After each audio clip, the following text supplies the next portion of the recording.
다 같이 합독하겠습니다. 사도와 함께 모이사 그들에게 분부하여 이르시되 예루살렘을 떠나지 말고 내게서 들은 바 아버지께서 약속하신 것을 기다리라. 요한은 물로 침례를 베풀었으나 너희는 몇 날이 못되어 성령의 침례를 받으리라 하셨느니라. 그들이 모였을 때 예수께 여쭈어 이르되 주께서 이스라엘 나라를 회복하심이 이때이니까 하니 이르시되 때와 시기는 아버지께서 자기의 권한에 주셨으니 너희가 알 바 아니오. 오직 성령이 너에게 임하시면 너에게 권능을 받고 예루살렘과 온 유다와 사마리아와 땅끝까지 이르러 내 증인이 되리라 하시느니라. 하나님의 은혜와 그리고 여러분의 기도와 후원을 통하여 우리 한세교회의 단기선교팀이 무사히 다녀왔습니다. 한세 단기선교회가 3년 만에 이뤄진 이 시점에서 하나님의 많은 것을 우리에게 보여주셨고, 또한 선교지에 있는 많은 사역자들이 한세교회를 통해 하나님의 사랑을 느꼈으며 많은 위로와 새 힘을 얻었다는 고백을 여러분에게 전합니다. 주님을 사랑하고 주님을 꿈꾸고 주님을 영 안에 받아들여 그와 함께 동행한 우리 모두는 그 선교의 자리에, 그리고 선교의 꿈을 다 품는 줄로 믿습니다. 성경은 우리의 꿈이 아니요 아버지의 꿈이고 주님께서 우리에게 명령하신 일입니다. 그 선교를 우리가 주님 오실 그날까지 계속 이어가야 될 줄로 믿습니다. 오늘의 본문의 말씀을 보면 오늘은 예수님과 제자들이 함께 모여 대화를 나눈 이야기입니다. 우리 예수님께서는 십자가에서 죽으시고 모든 피와 물을 흐르사 그가 결국엔 죽음을 통하여 다시 부활하는 역사가 그 전에 기록되어 있었습니다. 이제 주님께서는 3일 만에 부활하시고 제자들에게 나타나시고 제자들에게 그의 부활의 몸도 보이시고 그들과 함께 있다는 것을 제자들이 직접 체험했습니다. 제자들이 그것을 목격했던 것이 정말로 큰 복이었고 그들에게는 이전과 다른 인생을 살 것이라는 기대가 있었을 것입니다. 제자들은 많은 것을 경험했습니다. 제자들은 예수님과 함께 오랫동안 3년 반 동안 많은 것을 배웠으며 예수님이 행하셨던 기적도 체험했습니다. 물이 포도주로 변하는 기적도 체험했고 죽은 나사로가 부활한 것도 체험했으며 정말 소년의 작은 오병이어를 가지고 주님께서 3,000명을 먹이셨던 역사도 5,000명을 먹이셨던 역사도 보았으며 예수님이 이제 마지막으로는 예수님이 죽으시고 부활한 것까지 그들이 목격했습니다. 이제 예수님은 그리스도시여 하나님의 아들인 것이 그들의 확신이 차였던 때입니다. 이제 그들이 주님과 함께하여 이제 주님이 영원히 통치하는 그 나라에 입성할 것이라는 그런 기대에 부풀어 있을 때 주님은 그들에게 말씀하셨습니다. 내가 이제 너희들을 떠난다. 나는 이제 아버지께로 간다. 하나님께로 내가 간다. 이 이야기를 제자들에게 한 것입니다. 제자들에게는 많이 당황스러웠을 거예요. 주님, 돌아가신 지 얼마 되지도 않으셨는데 또 떠나시다니요. 주님, 그게 무슨 말씀이십니까? 주님, 이제 부활하셨으면 그 부활의 몸으로 그 놀라운 역사로 주님의 사역을 이루셔야죠. 떠난다니요? 라고 제자들은 예수님에 대해 많은 의문을 품고 많은 것을 이해할 수 없는 것을 그들의 본문의 말씀을 통해 우리가 알 수가 있습니다. 그리고 제자들이 예수님께 한 질문이 무엇입니까? 제자들이 예수님께 한 질문은 바로 이것입니다. 예수님, 우리 이스라엘 민족이 지금 핍박받고 지배를 받고 있으며 자유롭고 독립적인 국가가 아닌데 이제 주님께서 말씀하신 그 하나님의 나라 이스라엘 회복이 지금 이때입니까? 이때가 바로 그 하나님께서 말씀하시고 약속하셨던 이스라엘 회복의 때입니까? 라고 제자들이 예수님께 물었습니다. 예수님이 뭐라고 말씀하셨습니까? 지금 그때를 아는 것은 너희의 권한이 있지 않는다. 그때를 아는 것은 아버지께 권한이 있으니 너희는 이것을 신경 쓰지 말라라는 말을 한 겁니다. 유대인들의 간절한 소원은 무엇이었나요? 예수님의 제자들의 간절한 소원은 무엇이었나요? 왜 그들은 예수님을 따랐고 왜 예수님을 따르기 위해서 자기의 가족과 재산과 모든 걸 버리면서까지 주님을 따랐을까요? 왜냐하면 그들은 자기의 나라의 회복에 대한 간절한 소원이 있었기 때문입니다. 우리가 아는 것처럼 이스라엘은 참 많은 침략을 당했던 나라입니다. 이스라엘 백성들은 아수르, 시리아, 바벨로니아, 헬라, 이제는 로마까지 지배 안에 거했던 나라입니다. 수십 년, 수백 년 동안 자기의 조국을 잃어버리고 하나님의 백성이라고 분명한 믿음도 있으며 그들에게 율법도 주었고 하나님은 너희 나의 백성이고 난 너희 하나님이라는 말씀을 받았던 민족이지만 그들은 자주적인 독립적인 나라를 갖지 못했습니다. 그리고 그들에게는 성전이 있고 하나님을 섬긴다고 말하지만 그럼에도 불구하고 그들이 생각했던 하나님의 나라, 그들이 생각했던 다윗이 통치했던 그 강대했던 나라의 모습이 너무나도 거리가 멀었기에 그들의 꿈은 그 나라가 회복되는 것이었어요. 이스라엘 백성이 이스라엘이 회복되는 것이 그들의 꿈이었고 그들의 최대의 관심사였습니다. 하지만 주님은 이 땅에 오시어 그들과 함께 보내시고 제자들을 가르치시며 그들의 기적을 보시고 표적을 보여주신 분명한 목적이었는데 그 목적은 무엇입니까? 그 이스라엘 백성들이 꿈꾸었던 그 이스라엘 나라의 회복입니까? 사실 주님을 제자들을 부르셨을 때 먼저 주님을 따르라는 삶을 가르쳤습니다. 그들이 하고 있던 직업, 그들이 하고 있던 일들을 다 내려놓고 그들의 가족조차도 내려놓고 두고 주님을 따르라고 주님은 그들에게 가르치셨고 알려주셨습니다. 그들은 주님을 이제 따르기로 결심하였고 주님의 약속의 말씀을 붙잡고 주님을 향해 나아갔습니다. 그리고 그들이 주님께 나아갔을 때 그들에게 예수님께서 무엇을 가르쳐 주었습니까? 우리가 알고 있는 것처럼 니고데모의 집에서 주님께서 말씀하셨죠. 하나님은 영이시기 때문에 우리에게는 거듭난 영이 분명히 필요하다. 우리에게는 다시 태어남이 필요하다. 그렇기 때문에 너희는 어머니로부터 한번 태어났지만 다시 태어나는 그 역사, 거듭남의 역사가 영으로서 태어난 역사가 너희에겐 필요하다라고 주님께서는 가르쳐 주신 것입니다. 왜 그럴까요? 왜냐하면 하나님은 영이시기 때문입니다. 주님께서 그 사마리아 여인을 만났을 때 그 사마리아 여인과 하나님께 예배하는 것이 언제입니까? 어디서 예배해야 됩니까? 라는 질문했을 때 예수님이 말씀하셨죠. 하나님은 영이시니 영과 진리로서 예배드린다. 이곳과 저곳이 예배드린 것이 아니라 우리가 진정으로 예배드려야 되는 그 하나님은 영이시기 때문에 영과 진리로 너희는 예배를 드려야 된다고 주님이 알려주신 것입니다. 주님께서 제자들에게 또 무엇을 알려줬습니까? 그 폭풍 가운데에 환경이 어둡고 두렵고 사망이 다가왔을 때도 불구하고 내가 너희와 함께 있다. 두려워하지 말라. 평안하라. 그리고 그 문제를 해결하셨던 주님이십니다. 오병이어를 통해서 무엇을 가르치려 했습니까? 너희가 가진 것이 아무리 작을지라도 그것을 내게 가지고 와라. 나에게 순종으로 가져온다면 내가 그 5천 명을 먹이는 역사를 보여주겠다는 것도 주님께서 보여주신 것입니다. 심지어 주님께서는 죽은 나사로를 통하여 그 죽음조차도 주님께서는 이기실 수 있고 죽음을 통하여 부활이 있다는 것을 제자들에게 보여주셨습니다. 주님 말씀에 순종한다면 주님의 인도하심에 따라 한 걸음을 걸어간다면 하나님께서는 그 모든 환경의 문제를 해결해주고 우리에게 주님의 뜻을 보여주셨던 것을 주님께서는 가르쳐 주신 것입니다. 그리고 제자들에게 부르시면서 제자들에게 말씀하신 것은 너희가 이제 나를 진정으로 따르기 원한다면 나를 따르고 나의 제자가 되기 원하면 이제는 너희는 날마다 자기를 부인하고 자기 십자가를 지고 나를 따라야 된다는 삶을 주님께서는 제자들에게 가르쳐 주신 것입니다. 자기 인생을 자기의 꿈을 자기 민족을 위하여 살아가기 소망했던 그들에게 예수님께서 가르쳐 주신 것은 너희는 자기의 꿈을 자기 인생을 사는 것이 아니라 도리어 날마다 자기 자신을 부인하며 자기 십자가를 지고 나를 따라야 된다라고 주님이 가르쳐 주신 것입니다. 왜 그럴까요? 왜냐하면 그들은 예수님을 따랐던 이유는 정치적으로 아니면 육신적으로 더 높은 자리에 얻기를 원한 거예요. 예수님이 왕이 되면 내가 그의 우편에 좌편에 정치적으로 큰 영향력을 해치고 나의 이름을 떨치고 내가 이제 통치하는 그 역할을 감당하고 싶어 그들은 예수님을 따랐습니다. 하지만 주님은 말씀하셨죠. 너희가 섬김을 받고 싶으면 도리어 네가 섬겨야 된다. 내가 이 땅에 온 것은 섬김 받으러 온 것이 아니라 도리어 너희를 섬기러 왔다 라고 말씀하신 것처럼 예수님은 제자들에게 그 섬기는 삶을 가르쳐 주셨습니다. 결국엔 그것입니다. 예수님께서 그들에게 가르쳐 주신 것은 너희들은 성령을 받아야 되고 또 다른 보혜사를 받아야 되며 그 보혜사가 이제 너희를 가르쳐 주시고 너를 인도해 주실 것이다 라고 주님께서는 말씀하신 것입니다. 요한복음 14장을 제가 읽어드리겠습니다. 너희는 마음에 금신하지 말라. 하나님을 믿음이 또 나를 믿으라. 내 아버지 집에 거할 것이 많도다. 그렇지 않으면 너에게 일렀으리라. 내가 너희를 위하여 거처를 예비하러 가노니 가서 너희를 위하여 거처를 예비하면 내가 와서 다시 너희를 내게로 영접하고 나 있는 곳에 너희도 있게 하리라. 내가 어디로 가는지 그 길은 너희가 아느니라. 도마가 이르되 주여 주께서 어디로 가시는지 우리가 알지 못하거늘 그 길을 어찌 알겠사옵나이까.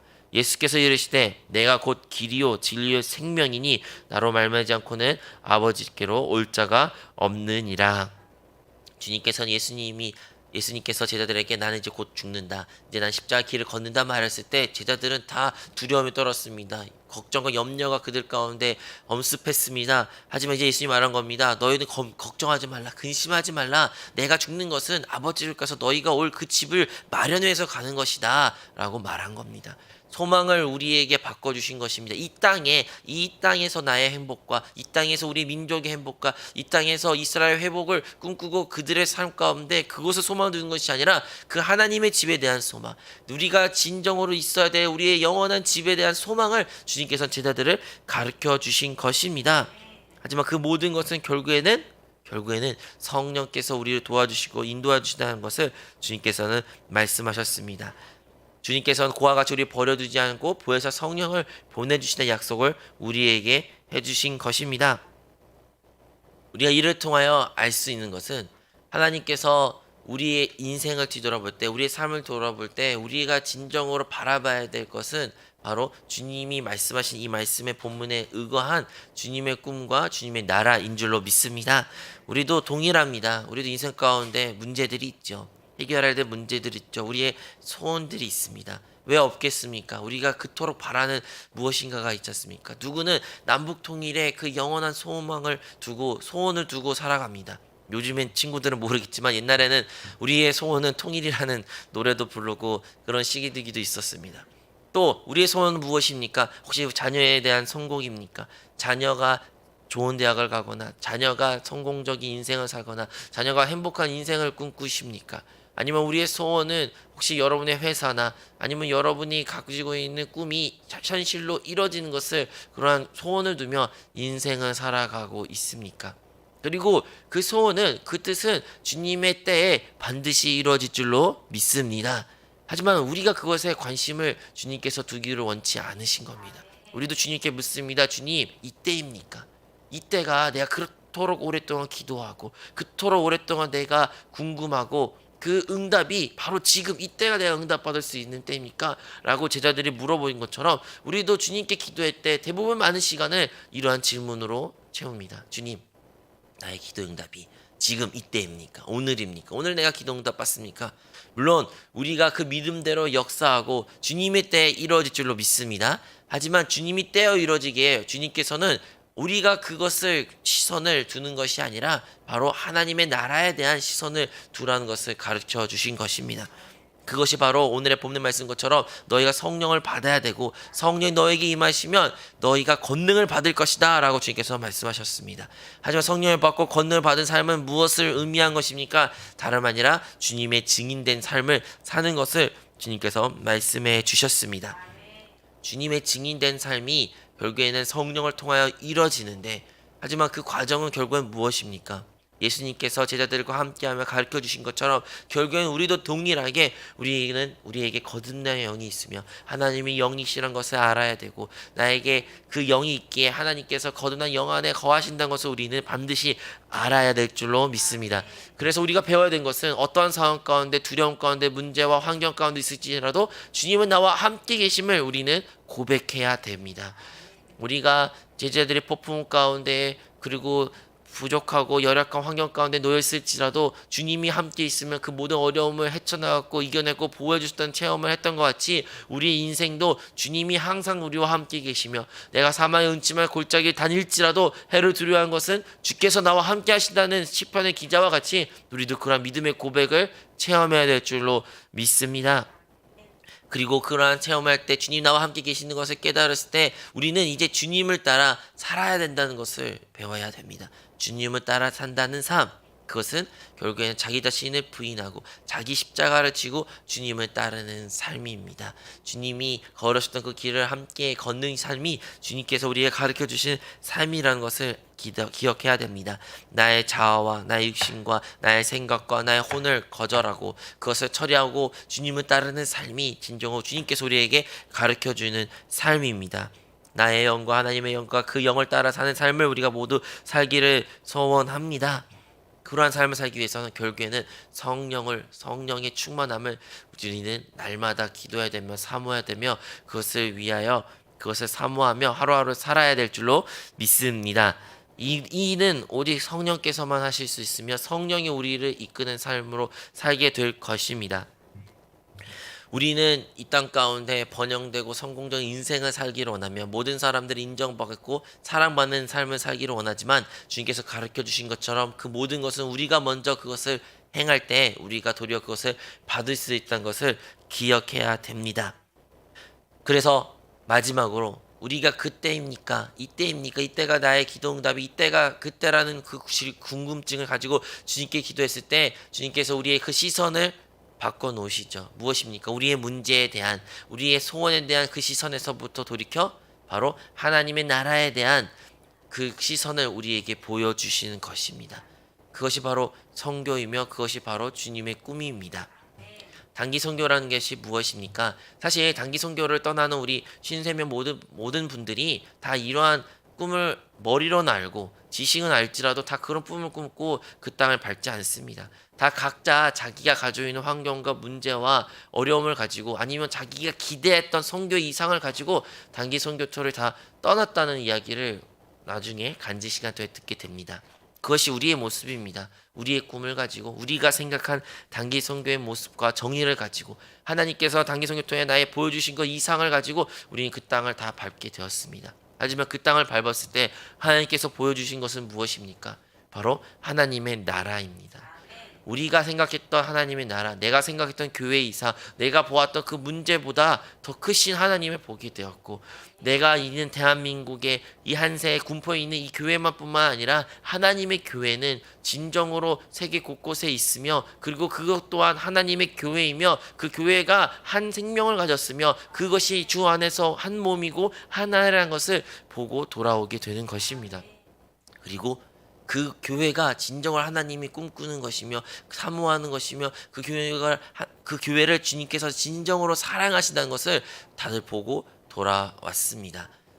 어떻게 보면 우리 삶 가운데 변화된 것은 하나도 없습니다. 여전히 문제는 동일하고 여전히 환경은 바뀌지도 않았으며 여전히 우리는 우리의 삶 가운데 수고를 해야 되고 우리의 삶 가운데 또 다른 어려움을 봉착하게 됩니다. 하지만 단기 선교를 다녀온 우리 모든 그리고 보내주신 우리 모든 한세교회는 또 다른 하나의 꿈을 가지고 이 시선을 갖게 되는 줄로 믿습니다. 그것은 주님 오신 그날까지 이 선교는 계속돼야 된다는 그 꿈을 우리가 다 품은 줄로 믿습니다.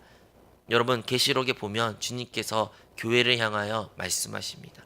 성령과 신부가 교회를 향하여 말씀하셨을 때 그 교회에 향하여 주님이 지책과 혹은 칭찬 말씀을 하셨을 때 주님께서 말하는 대상은 교회입니다. 이 땅 가운데 주님이 두는 시선, 주님께서 마음을 쏟는 것, 그리고 주님께서도 지금도 말씀하신 대상은 다름 아니라 주의 몸된 교회입니다. 우리가 주님의 꿈을 꾸고 주님의 뜻대로 살기를 원하신다면 우리가 그 교회를 모아야 될 줄로 믿습니다. 그 교회를 보는 것이, 그 교회를 아는 것이, 그리고 그 교회를 꿈꾸는 것이 진정한 복된 삶인 줄로 믿습니다. 제자들의 삶이 인간적으로 세상적으로 시선 봤을 때 화려하거나 멋지지는 않았을 것입니다. 어떻게 보면 더 초라했지요. 어떻게 보면 그들의 순교의 모습을 보면서 세상 사람들 보기에는 인생이 실패한 것처럼 보입니다. 신학을 가장 많이 기록했던 사도 바울의 인생도 그의 인생의 대부분이 옥살이 감옥에 갇혀서 감옥에서 그의 생애를 마무리하였습니다. 얼마나 비참하고 우리 인간의 보기에는 세상에 보기에는 실패한 인생이라 보였지만 하나님께서 그 가장 귀하게 쓰셨으며 우리도 가장 존경하고 사랑하는 사도 바울과 제자들의 모습입니다. 우리도 마찬가지입니다. 우리가 세상 가운데 말하는 성공의 정의와 세상에 말하는 행복한 정의대로 살아가는 것이 아니라 진정으로 하나님이 말씀하신 그 사명, 그 꿈을 우리가 안다면 우리는 이 땅 가운데 소망 두는 것이 아니라 영원한 나라, 그 영원한 하나님의 집에 대한 소망을 반드시 갖게 되는 줄로 믿습니다. 왜 제자들이 이 땅 가운데 살아가면서 그러한 순환과 어려움을 이겨낼 수 있었을까요? 왜냐하면 그들은 영원히 거할 그 주님과 함께 거할 그 하나님 나라에 대한 소망을 품었기 때문입니다. 이 삶 가운데 지금 현실 가운데 여러분 설사 어려운 환경 가운데 있을지라도 여러분의 삶이 녹록지 않을지라도 그곳 가운데서 여러분의 시선을 두는 것이 아니라 영원히 다가올 그 하나님 나라에 대한 꿈을 꾸시고 나라 그곳에 시선을 두시는 우리 모든 성도님이 되시기를 주님의 이름으로 축원드립니다. 기도하겠습니다. 하나님 아버지, 우리가 다시 한번 주의 성령으로 충만하기를 원합니다. 주의 성령으로 충만하여 우리의 삶 가운데서 증인되는 삶을 살기를 원하오니 아버지, 오늘 이 새벽에 나와 주님께 부르는 자들에게 주의 성령으로 충만하게 하여 주시고 이미 그 안에 있는 생수의 강이 흘러넘쳐 폭포수같이 다른 이들에게 흘러내릴 수 있는 주님의 자녀들이 되게 하여 주시옵소서. 아버지, 우리의 시선이 우리의 삶에서부터 벗어나 아버지의 시선을 가지며 이 땅 가운데 바라보기를 원합니다. 그래야 주님의 뜻을 알고 그 주님의 뜻을 이 땅 가운데 이루는 우리 모든 성도들이 되게 하여 주시옵소서. 먼저 그 나라 그 일을 구하는 자에게 그 모든 게 더하리라 약속하신 말씀하신 주님, 우리 모든 성도님들이 그 나라와 그 뜻을 구할 때에 그들의 삶 가운데 모든 필요와 간구를 채워 주시옵소서. 이 모든 말씀 예수 그리스도의 이름으로 기도합니다. 아멘. 하늘에 계신 우리 아버지여, 이름이 거룩히 여김을 받으시오며 나라가 임하시옵며 뜻이 하늘에서 이루어진 것 같이 땅에서도 이루어지리라. 오늘 우리에게 일용할 양식을 주시옵고 우리가 우리에게 죄 지은 자를 사하여 준 것 같이 우리의 죄를 사하여 주시옵고 우리를 시험에 들게 하지 마시옵고 다만 악에서 구하시옵소서. 나라와 권세와 영광이 아버지께 영원히 있사옵나이다. 아멘. 할렐루야. 주님을 찬양합니다. 아멘.